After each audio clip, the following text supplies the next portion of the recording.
Oke, Assalamualaikum warahmatullahi wabarakatuh. Selamat siang, berjumpa kembali dengan saya WDM dalam podcast Ruang Inspirasi. Hari ini kita masuk atau kita akan membahas mengenai bagaimana cara mudah menulis bab 1 proposal penelitian.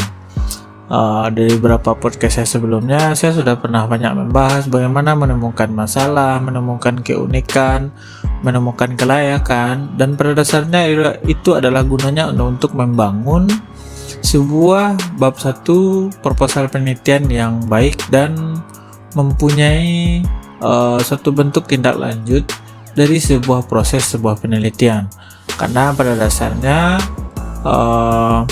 pada bagian bab 1 itu dia akan berisi beberapa masalah, faktor-faktor, dan bagaimana informasi sebagai suatu tonggak kasus suatu masalah yang kita akan ungkapkan dalam sebuah penelitian. Beberapa pakar menyebutkan bahwasanya untuk mengetahui secara sederhana sebuah penelitian itu memang menarik atau tidaknya memang dilihat dari bab 1 atau sebuah latar belakang penelitian. Namun sebelum lebih jauh saya membahas mengenai bagaimana trik dan cara membuat proposal penelitian bab 1 secara baik dan benar dan menarik serta mempermudah kita dalam penulisan, silahkan di like, di komen, serta di subscribe, dan jangan lupa dihidupkan loncengnya. Dan jangan lupa di share kepada teman dan rekan sejawatnya sehingga ini bisa bermanfaat untuk kita semua. Terima kasih.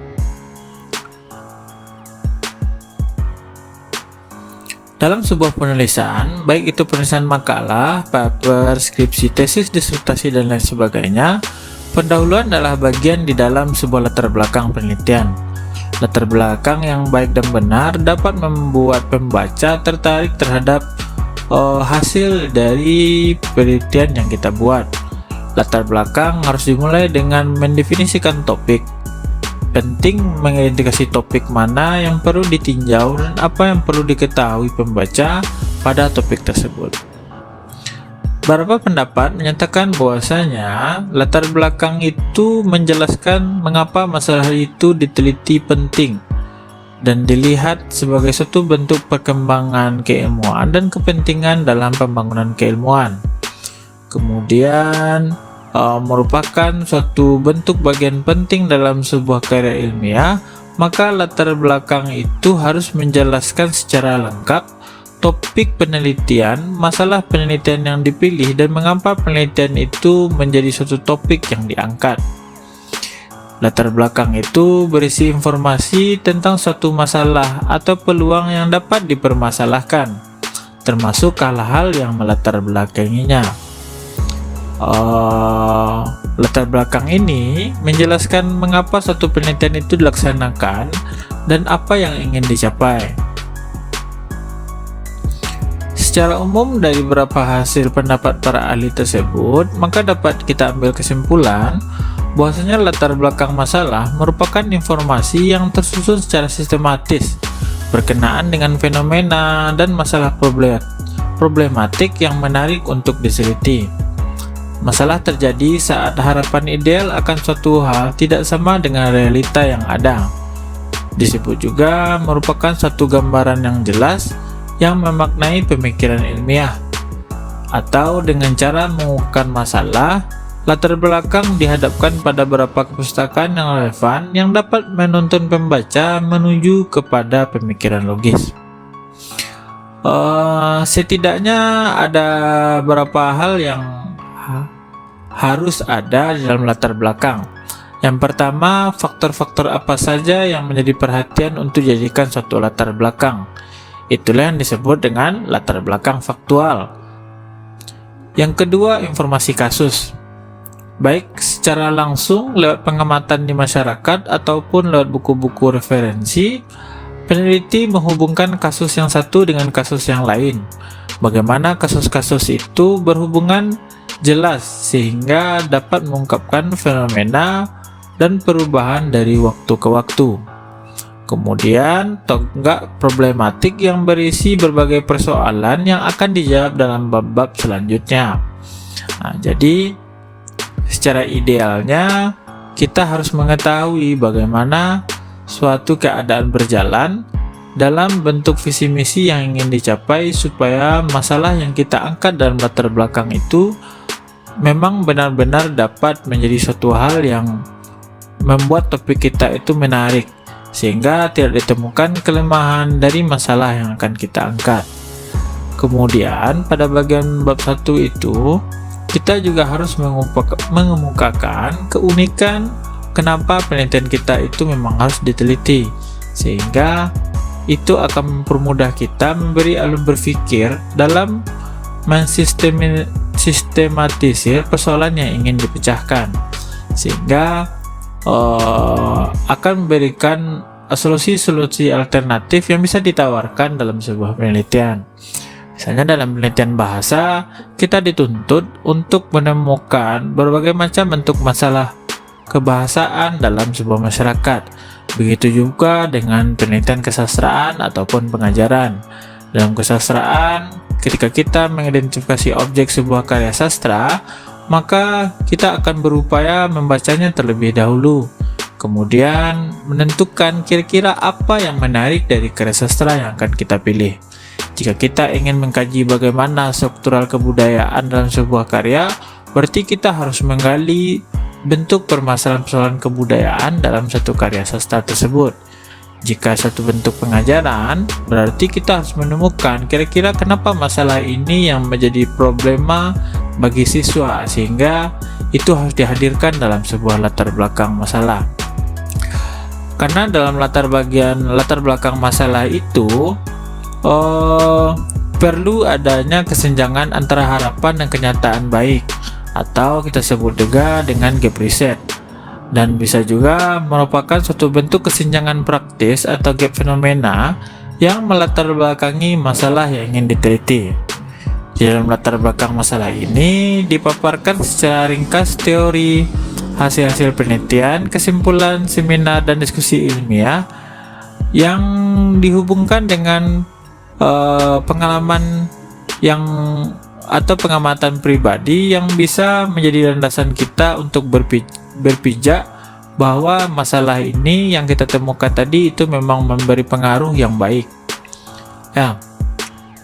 Jadi dalam latar belakang masalah itu sebaiknya itu memang langsung kepada masalah yang akan kita bahas. Jangan berputar-putar atau terbelit dengan mau apa pengantar yang sifatnya lebih umum. Sifat penulisan dalam sebuah proposal, semakin kita fokus dalam memulai dalam sebuah latar belakang, maka kita akan menemukan suatu bentuk pengamatan yang memang fokus terhadap apa yang akan kita kaji, karena itu akan mempermudah kita lebih memadatkan dan menyingkatkan serta menjelaskannya itu lebih baik dan lebih mudah. Setelah kita menggambarkan latar belakang itu secara mudah, ringkas, dan kuat, maka selanjutnya kita akan merujuk pada rumusan masalah penelitian. Rumusan masalah penelitian ini setidaknya harus disusun secara singkat, padat, dan jelas, dan sebaiknya dituangkan dalam bentuk kalimat tanya. Rumusan masalah yang baik akan menampakkan variabel-variabel tersebut dan subjek penelitiannya. Selain itu, rumusan masalah hendaknya dapat diuji secara empiris, dalam arti memungkinkan dikumpulkannya data untuk menjawab pertanyaan yang diajukan. Jadi, bagaimana cara kita mengungkapkan sebuah rumusan masalah berarti harus didasari dari latar belakang masalah yang kita kaji ini. Pada bagian pertama ini, untuk mengungkapkan masalah ini kita diminta untuk selalu fokus sejauh dan dalam dan jauh, agar masalah yang kita kaji itu memang tergambar secara baik. Kalau saya mempunyai trik-triknya itu dapat dilihat dari indikator-indikator yang akan menjadi latar belakang masalah penelitian kita. Jika kita membahas mengenai pengaruh bahasa ibu terhadap kemampuan berbicara anak dalam pembelajaran di dalam kelas, berarti ada beberapa indikator yang bisa kita uraikan menjadi sebuah latar belakang. Tidak perlu kita mulai dari bahasa sebagai alat komunikasi, tapi bisa kita langsung fokus kepada bahasa ibu sebagai indikator pertama. Yang kedua, pembelajaran bahasa. Yang ketiga, proses belajar mengajar. Dan keempat, pengaruh bahasa ibu. Sehingga itu akan lebih mempermudah kita menjabarkannya itu berdasarkan indikator yang kita ambil. Secara sederhananya, indikator-indikator ini yang nanti akan mendeskripsikan berbagai paragraf sehingga latar belakang kita itu menjadi kuat dan mudah.